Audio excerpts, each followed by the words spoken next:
بسم اللہ الرحمن الرحیم۔ السلام علیکم۔ یہ کتاب آپ کے لیے کاشان بصیرت کے یوٹیوب چینل کی جانب سے ریکارڈ کی جا رہی ہے۔ کتاب کا نام ہے بہشت۔ اب ہم کتاب کا پارٹ نمبر 33 پڑھیں گے، صفحہ نمبر 599۔ شروع کرتا ہوں اللہ کے نام سے جو بڑا مہربان اور نہایت رحم والا ہے۔ یہی وہ جہنم ہے جسے گناہ گار لوگ جھٹلایا کرتے تھے۔ یہ لوگ دوزخ اور ہر درجہ کھولتے ہوئے پانی کے درمیان بے قرار دوڑتے چکر لگاتے پھریں گے، تو تم دونوں اپنے پروردگار کی کس کس نعمت کو نہ مانو گے۔ سورہ رحمان آیت نمبر 43 تا 45۔ جہنمیوں کا کھانا۔ جہنم کا سخت ترین مشکل ترین مرحلہ دوزخیوں کی خوراک کے بارے میں ہے۔ اللہ تعالیٰ نے قرآن مجید میں جس طرح اہل بہشت کے کھانے پینے سے متعلق نعمتوں کا تذکرہ فرمایا ہے، اسی طرح یہ بھی بتایا ہے کہ جہنمیوں کو کھانے پینے کے لیے کچھ چیزیں دی جائیں گی، لیکن ان چیزوں کو کھانا تو درکنار ان کا تذکرہ کرنا اور سننا بہت مشکل بات ہے۔ چنانچہ ارشاد خداوندی ہے، آخرت میں تھور کا درخت ضرور گناہ گاروں کا کھانا ہوگا، جیسے پگھلا ہوا تانبا وہ پیٹوں میں اس طرح ابال کھائے گا جیسے کھولتا ہوا پانی جوش میں آتا ہے۔ سورہ دخان آیت نمبر 43 تا 46۔ ایک اور مقام پر ارشاد ہے، اس کے پھل ایسے بدنما ہیں گویا سانپ کے پھن ہیں، جسے چھونے سے ڈر معلوم ہو۔ سورہ صفات آیت نمبر 65۔ تفسیر القرآن میں خدا کی قدرت کے منکر جہنم میں درخت اگنے پر مذاق اڑاتے تھے، کہتے ہیں لیجئے یہ نئی بات سنیے، جہنم کے بھڑکتے شعلوں میں ایک ہی ابھرا درخت تھور کا بھی ہوگا۔ سخت سے سخت گرم ملکوں میں جہاں پانی کا نام و نشان نہیں ہوتا، کیا وہاں درخت نہیں اگتے؟ سرد ملکوں میں جہاں ہر وقت پالا پڑا رہتا ہے، کیا وہاں درخت پیدا نہیں ہوتے؟ شملہ کی چوٹی پر جہاں برف کا ایک گنبد بنا رہتا ہے اور جس کے نیچے وادی میں پانی کی کئی گز لمبی چادر گرتی ہے، اسی گنبد کے چاروں طرف جہاں مٹی کا نام نہیں ہوتا، ڈیلیا پھول کس طرح لہلاتا ہے۔ آتش بازی سے کیسے پھولدار درخت نکالتے ہیں جو آگ ابراہیم پر اس کے حکم سے سرد پڑ جاتی ہے، کیا وہ جہنم میں تھور کے درخت کو جلانے سے نہیں رک سکتا؟ یہ ان ظالموں کے عقل کی آزمائش ہے جو خدا کو نہیں مانتے۔ حقیقت یہ کہ دوزخیوں کے عذاب کی ایک انتہائی صورت بیان کی گئی ہے تاکہ وہ خوف زدہ ہوں۔ جس خدا نے دنیا میں بے شمار نعمتیں دے رکھی ہیں، ان سے خدا کی معرفت حاصل نہ کرنا بجائے اس کے کہ اس کی مخلوق کی عبادت کرنا ایسا سخت ترین گناہ ہے جس کی سزا جو بھی دی جائے کم ہے۔ اس آیت میں جہنمیوں کے جس کھانے پینے کا ذکر کیا ہے، اس کا ادراک بہت دشوار ہے، شاید ناممکن ہے۔ یہ ادراک ایسا ہے کہ جب بچہ شکم مادر میں ہوتا ہے اس کو باہر کی دنیا کا ادراک نہیں ہوتا، لیکن جب بیرونی دنیا میں قدم رکھتا ہے تو پھر سمجھتا ہے کہ یہ بھی کوئی دنیا ہے اور اس کی لذتیں بھی ہیں اور تکلیفیں بھی۔ روایت میں کہ جب زقوم حلق کے نیچے اترے گا تو تمام آتوں کو ٹکڑے ٹکڑے کر دے گا۔ زری بھی جہنمیوں کا ایک کھانا ہے، قرآن مجید میں اس کو بیان کیا گیا ہے۔ یہ بھی تلخی و شدت میں بہت تیز ہے، جس کے کھانے سے جہنمی کو بہت زیادہ تکلیف ہوگی۔ زری اس خاردار درخت کو کہتے ہیں جس میں کانٹے ہی کانٹے ہوتے ہیں اور مزے میں ایلوے سے زیادہ سخت ہوتا ہے، اور جب خشک ہو جاتا ہے تو ایسا زہر قاتل بن جاتا ہے کہ جانور اس کے پاس نہیں پھٹکتے۔ ہماری زبان میں اس کو ناک پھن تھوڑ کہتے ہیں۔ دوزخی کو جب بھوک لگے گی تو پھر مجبوراً اس کو کھائے گا، لیکن فائدہ کچھ نہ ہوگا کیونکہ کتنا ہی کھائے گا اس کی بھوک کم نہ ہوگی۔ یہ تو کھانا ہوگا اور اس پر کھولتا ہوا پانی پینے کو ملے گا۔ الامان الحفیظ۔ کھولتا ہوا پانی اور عذاب جہنم۔ جہنمیوں کے پینے کے لیے بھی مختلف چیزیں ہوں گی۔ قرآن مجید میں حمیم کا بطور خاص تذکرہ موجود ہے کہ جہنمی جب پانی مانگے گا تو اس کو کھولتا ہوا پانی دیا جائے گا۔ اس کا ذائقہ بھی تلخ ہوگا، بو بھی ہوگی اور آنتوں کو بھی جلا کر رکھ دے گا۔ آن کا معنی ہے انتہائی گرم، اس کا مادہ پانی سے یعنی پکا ہوا وہ پانی جو کھول کر گرمی کی انتہا کو پہنچ چکا ہو۔ چنانچہ ارشاد قدرت ہے، اگر وہ فریاد کریں گے تو ان کی فریاد رسی ایسے کھولتے ہوئے پانی سے کی جائے گی جو پگھلے ہوئے تانبے کی طرح ہوگا، وہ منہ کو بھون ڈالے گا۔ کیا برا پانی ہے اور جہنم کیا برا ٹھکانہ ہے۔ سورہ کہف آیت نمبر 29۔ دوزخیوں کے پانیوں میں سے ایک پانی غسلین کی ہے، اس پانی میں بو ہو جائے گی، اس کی بو اتنی زیادہ ہوگی کہ تمام دوزخی پناہ مانگیں گے۔ ایک اور پانی ہوگا جو بدکار عورتوں مردوں کی ناپاکی کا پانی ہوگا، اس کو صدید کہا جاتا ہے۔ اندازہ کیجئے، ایک طرف آگ کی حرارت، دوسری طرف کھانے پینے کے لیے ایسی ایسی چیزیں جو بدبودار، بد مزہ اور آنتوں کو ٹکڑے ٹکڑے کرنے والی ہیں۔ جس طرح اہل جنت ہر قسم کے رنج و غم سے آزاد ہوں گے، کوئی خلش ان کے دل میں نہیں ہوگی، اسی طرح جو اہل جہنم میں ان کو ہر قسم کی تکلیفوں کا سامنا ہوگا، چاہے کتنی ہی چیخیں چلائیں، لیکن ان کے عذاب میں ذرا سی کمی بھی نہ ہوگی۔ ان سے کہا جائے گا، تم کو کیسی کیسی لمبی عمریں دی گئیں، کس قدر راحت کا سامان تمہارے لیے مہیا کیا گیا، جب وہاں تم نے سوائے بدعمالیوں کے اور کچھ نہ کیے، تو بھلا اب دنیا میں جا کر کیا کرو گے؟ وہی تم ہوگے اور وہی دنیا کی خرافات اور لغویات، تم سے کوئی امید عمل صالح کی نہیں ہو سکتی۔ اب تو جو کچھ کر چکے ہو اس کا مزہ چکھو، یہاں کوئی تمہاری فریاد سننے والا نہیں۔ جہنمیوں کو بھوک و پیاس زیادہ لگے گی، لیکن سورہ رحمان آیت نمبر 44، یہ لوگ دوزخ اور حد درجہ کھولتے پانی کے درمیان بے قرار دوڑتے چکر لگاتے پھریں گے۔ سخت گرمی کی وجہ سے جہنمیوں کو سخت پیاس و بھوک لگے گی، وہ دوڑ کر زقوم درخت کے پاس آئیں گے۔ جب یہ کھائیں گے اور غلیظ ترین پانی پئیں گے تو ان کی آنتیں ٹکڑے ٹکڑے ہو جائیں گی۔ چنانچہ ارشاد خداوندی ہے، بھلا یہ لوگ ان کے برابر ہو سکتے ہیں جو ہمیشہ دوزخ میں رہیں گے اور ان کو کھولتا ہوا پانی پلایا جائے گا تو وہ آنتوں کو ٹکڑے ٹکڑے کر دے گا۔ سورہ محمد آیت نمبر 15۔ ایک اور مقام پر ارشاد فرمایا، جب ان کی کھالیں جل کر گل جائیں گی تو ہم ان کے لیے دوسری کھالیں بدل کے پیدا کر دیں گے۔ سورہ نساء آیت نمبر 56۔ روایت میں کہ جہنمیوں کی 40 کھالیں پیدا کی جائیں گی۔ ظاہر ہے اتنے بڑے عذاب کو ایک کھال تو برداشت نہیں کر سکتی۔ یوم الفصل سے مراد قیامت کا دن ہے، جس میں ہر شخص کے اعمال کا فیصلہ کیا جائے گا۔ اس روز جب سور پھونکا جائے گا تو آدم سے لے کر قیامت تک جتنے انسان پیدا ہوں گے سب کے سب بارگاہ خداوندی میں حاضر ہو جائیں گے۔ یہ آسمان جو ہر طرف ہموار نظر آ رہا ہے شق ہو جائے گا اور پہاڑ اپنی جگہ سے چل کھڑے ہوں گے اور ان کی چٹانیں ٹوٹ پھوٹ کر بھربھری ریت بن جائیں گی۔ جہنم ان کی گھات میں ہوگا۔ خدا سے سرکشی کرنے والوں کا ٹھکانہ یہی جہنم ہے، جہاں وہ مدتوں رہیں گے۔ حقہ جمع ہے حقیقت کی، جس کے معنی مدت دراز کے ہیں۔ ایک مدت کے بعد دوسری اور دوسری کے بعد تیسری مدت آتی رہے گی۔ یہ مدت ہزارہ برس کی ہوگی۔ وہاں جہنم کی آگ اور شعلوں کے سوا کہیں ٹھنڈک کا نام و نشان نہ ہوگا۔ پیاس میں ایسا گرم پانی پینے کو ملے گا جس میں بو اور پیپ بھی شامل ہوگی۔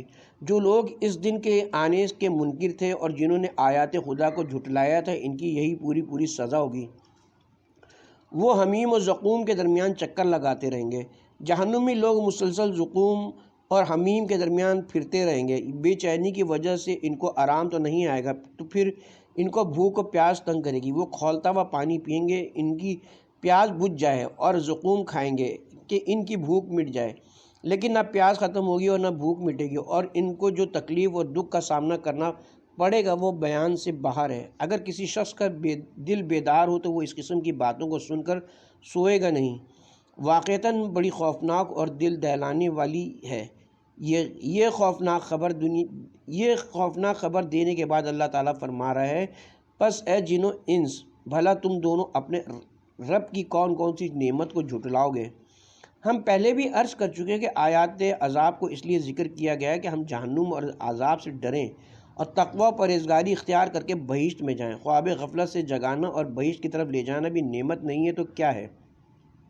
اللہ تعالیٰ نہیں چاہتا کہ اس کی یہ پیاری مخلوق جہنم کی آگ میں جلتی رہے، بلکہ توبہ و انابت کا دروازہ کھول دیا ہے کہ انسان کسی وقت بھی معافی مانگ کر اپنے گناہ بخشوا سکتا ہے۔ انبیاء علیہ السلام جب اپنی امت کو عذاب آخرت سے خبردار کرتے تھے تو وہ ان کو جھٹلاتے تھے اور ان کا مذاق اڑاتے تھے اور اسے جھوٹ سمجھ کر اپنی غلط کاریوں سے باز نہ آتے تھے، لیکن جب وہ قیامت میں ان کے سروں پر آ کھڑا ہوگا تب گھبرائیں گے اور ندامت کا پسینہ چوٹی سے ایڑی تک بہہ رہا ہوگا۔ لیکن اب پچھتانے سے کیا فائدہ؟ پچھتانے کا وقت گزر چکا ہوگا، اب تو بدعمالی کی سزا بھگتنی ہی پڑے گی۔ انبیاء علیہ السلام کی امتوں میں کچھ لوگ ایسے بھی تھے جو کہتے تھے کہ جب عذاب آئے گا تو ہم اپنی دولت کا بڑا حصہ دے کر اس سے خود کو بچا لیں گے۔ ان سے کہا جا رہا ہے کہ اگر تمام روئے زمین کی دولت دو گے تب بھی نہ بچو گے۔ تکلیف برداشت کر کے منزل کو پا لینے میں جو لطف ہے وہ اور کسی چیز میں نہیں۔ مومن جب صراط سے گزریں گے اور بہشت میں جائیں گے تو جو لذت وہ محسوس کریں گے اس کی نظیر نہیں ہوگی۔ یعنی وہ ایک ایسی آگ سے گزر کے بہشت میں جائیں گے جو 1000 سال جل کر سفید ہوئی ہوگی اور 1000 سال مزید جلا کر اس کو سیاہ کیا گیا۔ مومنین کو اس بات سے بھی خوشی ہوگی کہ دنیا کی تکالیف سے گزر کر اور آخرت کی پریشانیوں سے نجات پا کر منزل مقصود تک پہنچے ہیں۔ آپ ایک مسافر کو دیکھ لیجئے کہ جب وہ خیر و خیریت سے اپنے وطن میں اپنے گھر پہنچتا ہے تو اس کی تمام تھکاوٹیں کافور ہو جاتی ہیں اور اپنے اندر سفر کی تمام تر صعوبتوں کو بھول بھلا کر اپنے اندر خوشی و نشاط محسوس کرتا ہے۔ اسی طرح مومن بھی جب بہشت میں پہنچے گا اور اس کو ایسی ایسی نعمتیں ملیں گی کہ وہ حیران رہ جائے گا، پھر وہ شکر خداوندی بجا لائے گا۔ چنانچہ ارشاد خداوندی ہے، اور وہ لوگ خوشی میں کہیں گے خدا کا شکر ہے جس نے ہم سے ہر قسم کا رنج و غم دور کر دیا ہے۔ سورہ فاطر آیت نمبر 34۔ تفسیر القرآن میں کہ اہل جنت کے لیے خصوصاً ائمہ معصومین علیہم السلام کے لیے جو آسائش و آرام اور زیب و زینت کا سامان ہوگا اس کا اندازہ اہل دنیا نہیں کر سکتے۔ دنیا والے چونکہ زینت کا سب سے بڑا سامان سونے، موتیوں اور ریشمی لباس کو سمجھتے ہیں، لہٰذا اس کو ذرا سا سمجھانے کے لیے ایسا لکھا گیا ہے، ورنہ دنیاوی آرائش کے سامان کی وہاں کیا وقت۔ جس طرح اہل جنت ہر قسم کے رنج و غم سے آزاد ہوں گے، کوئی خلش ان کے دل میں ہوگی ہی نہیں، اسی طرح اہل جہنم میں کہ ان کو ہر قسم کی تکلیفوں کا سامنا ہوگا۔ وہ چاہے کتنا ہی چیخیں چلائیں لیکن ان کے عذاب میں ذرا سا بھی کمی نہ ہوگی۔ ان سے کہا جائے گا کہ تم کو کیسی کیسی لمبی عمریں دی گئیں، کس قدر راحت کا سامان تمہارے لیے مہیا کیا گیا، جب وہاں تم نے سوائے بدعمالیوں کے اور کچھ نہ کیے تو بھلا اب دنیا میں جا کر کیا کرو گے؟ وہی تم ہوگے اور وہی دنیا کی خرافات و لغویات۔ تم سے کوئی امید عمل صالح کی نہیں ہو سکتی۔ اب تو جو کچھ کر چکے ہو اس کا مزہ چکھو، یہاں تو کوئی تمہاری فریاد سننے والا نہیں۔ ایک اور مقام پر ہے، یعنی وہ مومن لوگ کہیں گے حمد اس خدا کی جس نے اپنے وعدے کو پورا کیا۔ سورہ زمر آیت نمبر 74۔ ظالموں و سنگدلوں کی سزا جہنم میں۔ مالک کے دنیا و دین کی صاحبزادی نے اپنے والد سے پوچھا کہ بابا آپ کو نیند کیوں نہیں آتی؟ بولے مجھے ڈر ہے کہ اگر میں سو گیا تو مجھ پر قہر خدا نہ آ جائے۔ خوف اگر دل میں پیدا ہو جائے تو انسان کی بہتر طریقے سے اصلاح ہو جاتی ہے۔ اگر کوئی خواب دیکھے اور یقین کرے تو وہ اگلے ماہ مر جائے گا تو اسے کیا کرنا چاہیے؟ تو اسے چاہیے کہ وہ اپنے تمام حسابات چکا دے اور اپنے گناہوں سے توبہ کرے، ہر لحاظ سے اپنی اصلاح کرے۔ عذاب اور جہنم کے ذکر کو نعمت کہنے کی وجہ یہ بھی ہے کہ اللہ تعالیٰ دنیا میں اپنے مظلوم بندوں سے وعدہ فرما رہا ہے کہ گھبراؤ نہیں، صبر کرو، قیامت کے دن سب سے زیادہ سزا ظالم ہی کو دی جائے گی۔ مومن چونکہ رقیق القلب یعنی نرم دل ہوتا ہے اس لیے وہ اپنے رب سے ڈرتا ہے۔ حضرت امام علی علیہ السلام کا ارشاد گرامی ہے، اگر سلطنت عقلی مجھے دی جائے اس کے بدلے کہ چونٹی کے منہ کے برابر چیز کی بھی ظلمن چھین لوں تو خدا کی نافرمانی نہ کروں گا۔ مومن نرم دل ہوتا ہے، وہ جہنم کی حالت کو دیکھ نہیں سکتا، جی جائے کہ اس میں جائے، لیکن وہ لوگ جو سنگ دل ہیں یہاں تک کہ معصوم بچے پر بھی رحم نہیں کرتے، اس کو نہایت بے دردی کے ساتھ قتل کر دیتے ہیں، ان کو تو سزا ملنی ہی چاہیے اور ضرور ملے گی، ایسی سزا جو عبرت ناک بھی ہوگی اور خوفناک بھی۔ چنانچہ ارشاد الہی ہے، سورہ زمر آیت نمبر 75، اور لوگوں کے درمیان ٹھیک ٹھیک فیصلہ کر دیا جائے گا اور ہر طرف سے یہی صدا بلند ہوگی، الحمدللہ رب العالمین۔ دنیا میں ایسے لوگ بکثرت پائے جاتے ہیں جو باوجود کان رکھنے کے خدا کے کلام کو نہیں سنتے اور باوجود آنکھیں رکھنے کے خدا کی نشانیوں کو نہیں دیکھتے اور کبھی اس پر غور نہیں کرتے کہ ان کی اس غفلت کا نتیجہ کیا نکلے گا۔ کیا ایک دن ان سے باز پرس ہونے والی نہیں؟ کیا ان کے اعمال بد کو خدا نہیں دیکھ رہا ہے؟ اگر وہ ہر بات کا دیکھنے اور سننے والا ہے تو وہ ضرور ذرہ ذرے کا حساب لے گا اور بدکار اس کی سزا سے بچ نہ سکیں گے۔ کسی نے ایک نصیحت اور ایک وعدہ۔ جہنم اور دیگر عذابوں کا ذکر اس لیے بھی نعمت ہے کہ اس سے مومنین کو نصیحت کی جائے۔ اس سے ایک تو مومن آنے والے خوفناک مرحلوں سے ہوشیار رہیں اور برائیوں سے بچ کر وہ اپنی آخرت کو سنواریں۔ اہل مومنین کے مختلف طبقات ہیں، کچھ تو ایسے ہیں جن پر قرآن مجید کی مختصر آیات اثر کرتی ہیں لیکن کچھ مدت کے بعد پھر وہ پہلی والی حالت کی طرف لوٹ جاتے ہیں، اور بعض ایسے ہوتے ہیں کہ روز بروز ان کے زہد و تقوی میں مزید اضافہ ہوتا چلا جاتا ہے، چنانچہ وہ خوف الہی کی وجہ سے ہر وقت گریہ کرتے ہیں، پناہ مانگتے ہیں، التجائیں کرتے ہیں، جیسا کہ قرآن مجید میں کہا گیا ہے، سورہ بنی اسرائیل آیہ نمبر 109۔ اور یہ لوگ سجدے کے لیے منہ کے بل گرتے ہیں اور روتے جاتے ہیں، اور یہ قرآن ان کی خاکساری کو بڑھاتا جاتا ہے۔ ایک اور مقام پر ارشاد خداوندی ہے، سورہ مریم آیہ نمبر 85۔ جب ان کے سامنے خدا کی آیات پڑھی جاتی ہیں تو سجدے میں روتے ہوئے گر پڑتے ہیں۔ جنت کی جن نعمتوں کا سورہ دہر کی چند آیات میں ذکر کیا گیا ہے، اگرچہ اور مخلص مومنین بھی لطف اندوز ہوں گے، مگر خاص طور پر ان کو مہیا کیا گیا 14 معصومین علیہم السلام کے لیے، جنہوں نے دشمنان دین سے سخت مظالم برداشت کیے اور ایسا صبر کیا جس کی نظیر نہیں ملتی۔ محض خوشنودی خدا کے لیے ہر مصیبت پر صبر کرتے چلے گئے، ان کے حقوق ضبط کیے گئے، ان کے روحانی وقار کو بری طرح کچلا گیا، ان کو نہایت بے دردی سے قتل کیا گیا، ان کو قید و بند کی اذیتیں پہنچائی گئیں، ان کے متعلق جھوٹی احادیث بنائی گئیں، صفحہ ہستی سے ان کا نام و نشان مٹانے کی مضمون کوشش کی گئی، ان کو اقتصادی مار دی گئی۔ ان تمام سخت منزلوں میں انہوں نے صبر کیا اور خدا کی خوشنودی کے لیے مرتے دم تک خدمت دین کرتے رہے، انہی کے صبر کا یہ عظیم اجر ہے۔ گناہ گار اپنی پیشانیوں سے پہچانے جائیں گے۔ تفسیر نمونہ میں ہے کہ گزشتہ آیتوں کے پس منظر میں جو قیامت کے بعض واقعات کو بیان کرتی تھی، یہ آیتیں بھی اسی طرح اس بحث کو جاری رکھتے ہوئے قیامت کے منظر کی کچھ خصوصیات اور حساب و کتاب کی کیفیت اور عذاب و سزا کے بیان پر مبنی ہیں۔ پروردگار عالم پہلے فرماتا ہے، جس وقت کہ آسمان شگافتہ ہو کر پگھلے ہوئے تیل کی طرح لال ہو جائے تو ہولناک حوادث واقع ہوں گے جن کو برداشت کرنے کی کسی میں طاقت نہ ہوگی۔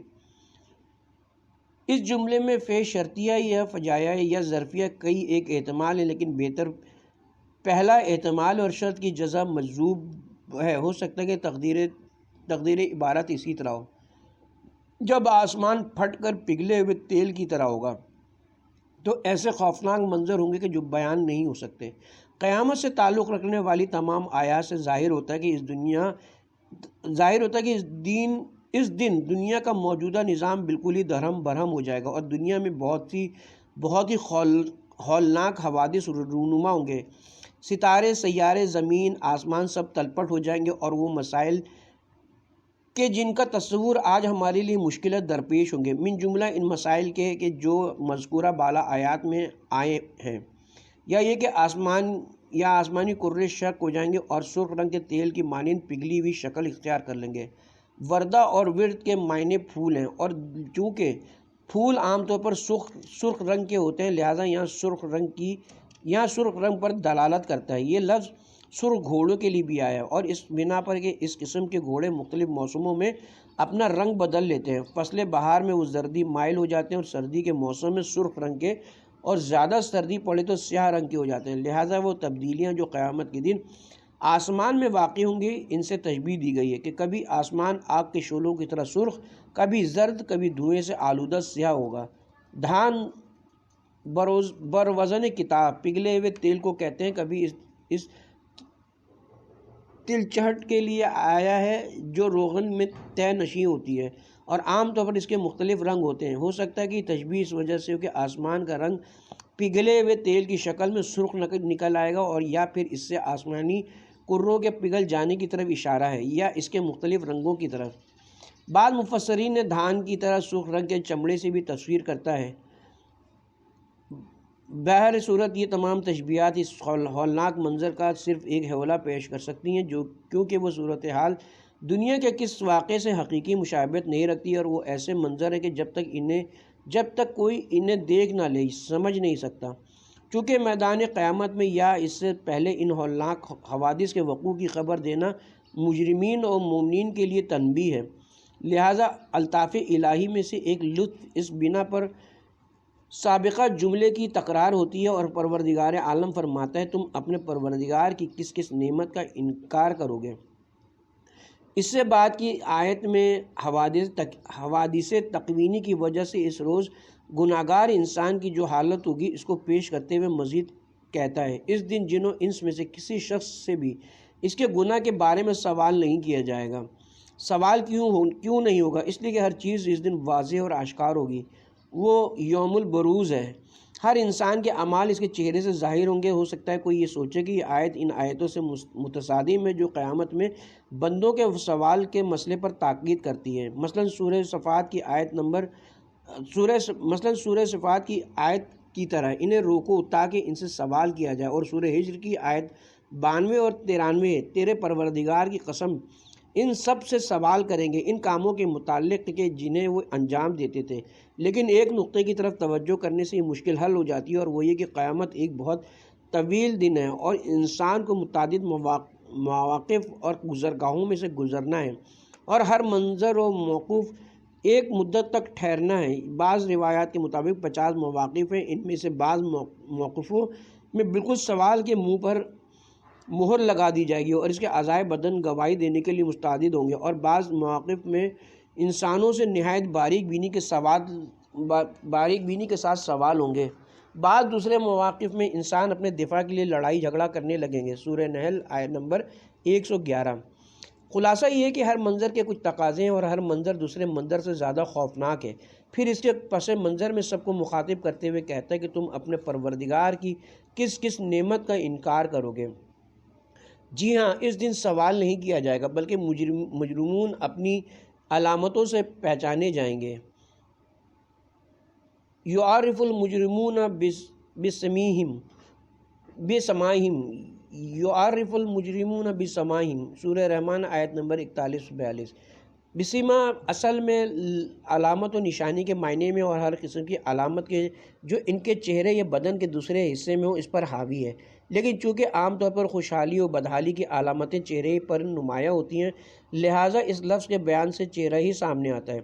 ایک گروہ ایسا ہوگا کہ جن کے چہرے نورانی اور درخشاں ہوں گے، جو ان کے ایمان و عمل صالح پر دلالت کرتے ہوں گے۔ دوسرا گروہ سیاہ تاریک اور قبیح چہروں والا ہوگا، جو ان کے کفر اور گناہ کی علامتیں ہیں، جیسا کہ سورہ عبس کی آیت نمبر 38 تا 41 میں ہمیں ملتا ہے۔ اس دن نورانی اور درخشاں چہرے بھی ہوں گے اور تاریک چہرے بھی، کہ جنہیں خاص قسم کی سیاہی نے گھیر رکھا ہوگا۔ اس کے بعد فرماتا ہے اس کے بعد سر کے آگے کے بال اور پاؤں پکڑے جائیں گے اور انہیں دوزخ میں ڈال دیا جائے گا۔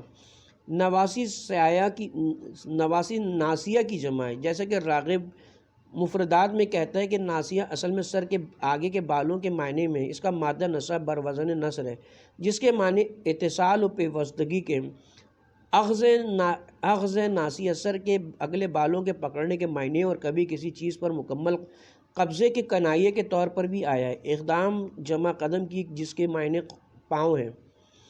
مجرموں کے سروں کے اگلے بالوں ان کے پاؤں کا پکڑنا ہو سکتا ہے کہ حقیقی معنی کے اعتبار سے ہو کہ مامورین من اللہ ان دو چیزوں کو پکڑ کر زمین سے اٹھا کر نہایت ذلت و خواری سے، کیونکہ وہ مجرمین کے اس گروہ کو انتہائی ذلت سے جہنم کی طرف لے جائیں گے، اور وہ منظر کیا ہی دردناک اور وحشتناک ہوگا۔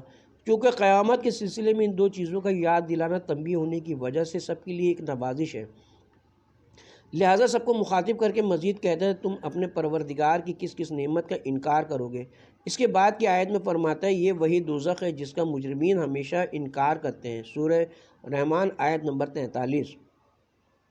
چونکہ مخاطب محشر میں موجود ہوں گے اور قیامت میں ان سے یہ بات کہی جائے گی، یا مخاطب ذات پیغمبر ہے اور دنیا میں ان سے کہا گیا ہے، اس لیے مفسرین نے مختلف تفاسیر کی ہیں، لیکن آیت میں کچھ ایسے قرائن موجود ہیں جو دوسرے معنی کو تقویت دیتے ہیں، کیونکہ فعل مضارع یکذب کا استعمال اور جملہ غائب کا مجرموں کے عنوان سے استفادہ اس چیز پر دلالت کرتا ہے کہ خدا اپنے پیغمبر سے کہتا ہے کہ یہ اوصاف اس دوزخ کے جن کا مجرمین ہمیشہ انکار کرتے ہیں، یا پھر یہ کہ مخاطب تمام جن و انس ہیں تو جنہیں تنبیہ کرتا ہے کہ وہ جہنم جس کا مجرم انکار کرتے ہیں اس قسم کے اوصاف کا حامل ہے کہ جنہیں تم سن رہے ہو، لہٰذا خبردار رہو تمہارا انجام تمہیں وہاں تک نہ لے جائے۔ دوبارہ جہنم کی تصریح اور اس کے دردناک عذاب کے سلسلے میں مزید کہتا ہے مجرم دوزخ اور جلانے والے پانی کے درمیان آمد و رفت رکھتے ہیں۔ یطوفون بینہا و بین حمیم آن، ان اور انی یہاں اس پانی کے معنی میں کہ جو کھولتا وہ ہو،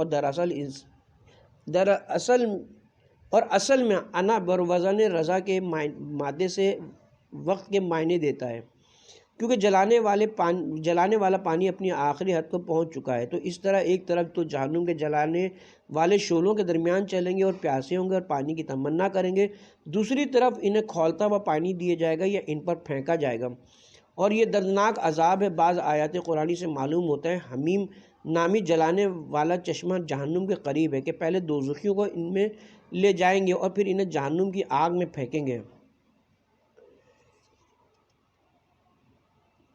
یطوفون بینہ و بینہم آن کی تعبیر زیر بحث آیت میں انہی معنوں سے مطابقت رکھتی ہے۔ پھر اس شدید خطرے سے بیدار کرنے کی حالت اور اس تنبیہ کو جو بجائے خود ایک لطیف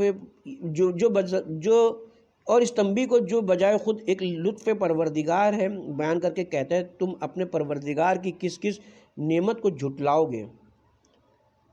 شروع کرتا ہوں اللہ کے نام سے جو بڑا مہربان اور نہایت رحم والا ہے۔ اور جو شخص اپنے رب کے سامنے کھڑا ہونے سے ڈرتا رہا اس کے لیے دو دو باغ ہیں، پس تم دونوں اپنے رب کی کس کس نعمت کو جھٹلاؤ گے۔ سورہ رحمان آیت نمبر 46 اور 47۔ یہاں جنت کے دو باغوں کا ذکر کیا گیا ہے جن کے درختوں کی شاخیں ہری بھری جھومتی ہوں گی اور ان میں دو دو قسم کے پھل لگے ہوں گے، مثلا انار دو قسم کے، انگور دو قسم کے، ہر ایک کا ذائقہ جدا۔ ان میووں سے لدے ہوئے درختوں کے نیچے تخت بچھے ہوں گے جن پر اطلس کا نرم و نازک فرش ہوگا۔ میوے اتنے قریب ہوں گے کہ چاہے بغیر توڑے منہ لگا کر انہیں کھا لو۔ ان میں کون سی نعمت ہے جسے تم جھٹلاؤ گے؟ مقام رب ہی یعنی مقام بین ید رب، مقصد یہ ہے کہ جو شخص دربار خداوندی میں پیشی کا خطرہ محسوس کر کے خواہشات و شہوات کو کچل کر اللہ کا اطاعت گزار بن جائے اس کے لیے دو جنتیں، دو باغ ہوں گے، ایک جنت عدن اور دوسری جنت النعیم، کہ ایک اس کے اپنے لیے اور دوسری اس کے ازواج کے لیے، یا یہ کہ ایک کے محلات و سونے اور دوسری کے چاندی کے ہوں گے جن میں قسم قسم کے میوہ جات ہوں گے، اور ان میں سبیل و تسنیم کے دو چشمے جاری ہوں گے جن کا پانی کبھی گندا و میلا نہ ہوگا۔ مقام ربی میں مقام کا ترجمہ عظمت و جلال کے ساتھ اس مجبوری سے ہے کہ اس جسمانی طور پر موقف یا منزل کی تعبیر اس کے لیے نہیں ہو سکتی۔ عظمت و جلال میں اس کی عدالت بھی ہے جس سے بندے کو ڈرتے رہنا چاہیے۔ بعض لوگوں نے مقام ربی کی تشریح اس طرح کی ہے کہ اس کی بارگاہ میں اپنے کھڑے ہونے سے ڈرتا رہے، جیسے قرآن میں ہے۔ سورہ مطففین آیت نمبر 6، جس دن سب لوگ پروردگار عالم کے سامنے کھڑے ہوں گے۔ متعدد افراد نے اس کے مطابق تشریح اور ترجمہ کیا ہے۔ ہماری نظر میں تشریح الفاظ کے ظاہری مفہوم سے بعید ہے۔ دونوں صورتوں میں اس کا عملی تقاضا یہ ہے کہ وہ گناہوں سے پرہیز رکھے گا، جیسا کہ جناب ابن عباس نے کہا ہے اللہ کا وعدہ ہے جنت کا ان مومنین سے جنہوں نے خوف خدا رکھا اور اس کے فرائض ادا کیے۔ دوسری صورت میں ان کے الفاظ یہ ہیں، ڈرنے والا وہ ہوگا جو اطاعت الہی بجا لائے اور معصیت خداوندی کو ترک کر دے۔ اس کے موافق قتادہ اور بعض دوسرے حضرات کے اقوال ہیں جنہیں طبری نے درج کیا ہے، مگر چند روایتیں جناب ابو درداء سے عجیب و غریب نقل ہوئی ہیں جن میں انہوں نے رسول سے اس آیت کو سن کر پوچھا چاہے وہ بدکار ہو اور چور ہو۔ آپ نے جواب میں وہی آیت پڑھی اور ان کے متجبانہ طور پر دوبارہ اور تباز سے سوال کرنے کے بعد سخت سرزنش کے انداز میں فرمایا، جس کا مطلب یہ تھا کہ چاہے ابو درداء کو کتنا ہی ناگوار ہو۔ ہماری سمجھ میں تو یہی نہیں آتا کہ الفاظ قرآن سے جناب ابو درداء کو اس تصور کی گنجائش کیوں محسوس ہوئی۔ کیا خوف الہی رکھتے ہوئے سمجھ میں آتا ہے کہ کوئی ایسے شدید گناہوں کو ارتکاب کرے اور پھر رسول اس کی تصدیق فرمائیں اور ابو درداء کے اظہار تعجب پر سخت سرزنش فرمائیں؟ ہمارا ذہن اس روایت کو قبول کرنے سے قاصر ہے۔ اب جب کہ باغ بھی دو، چشمے بھی دو، وہاں کے پھل بھی دو قسم کے، اس سے کچھ ایسا محسوس ہوتا ہے کہ کلام عرب میں دو کے لفظ کی تعداد یعنی کئی عدد ہونے کے اظہار کے لیے آتی ہے۔ اس میں دو کی خصوصیت مد نظر نہیں ہوتی۔ بعض نے دو کی خصوصیت کو محفوظ رکھتے ہوئے دو کی توجیہ اپنے ذہن کے مطابق کی ہے، مثلاً یہ کہ ایک باغ قصر کے اندر اور ایک قصر کے باہر بیرونی احاطے میں، یا یہ کہ ایک باغ خود اس کے رہنے کا اور ایک اس کے متعلقین کا، یا یہ کہ ایک سونے کا اور ایک چاندی کا۔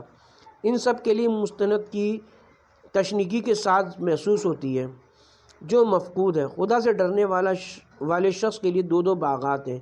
اس سورہ مبارکہ میں کچھ آیات تہدید آمیز تھی کہ جن میں لوگوں کو عذاب الہی سے ڈرایا گیا تھا کہ اگر گناہ کرو گے تو قبر میں برزخ میں قیامت کے روز سزا ملے گی۔ ڈرانے کے بعد رحمت پر مشتمل آیات کا ذکر آیا ہے کہ تقوی و پرہیزگاری رکھنے والوں کو بہشت کی خوشخبری ہو۔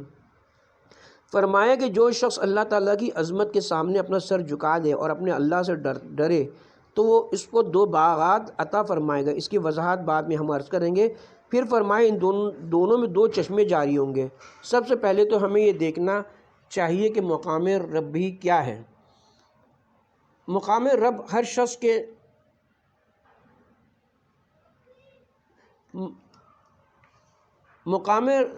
شخص کے نفس میں ہے۔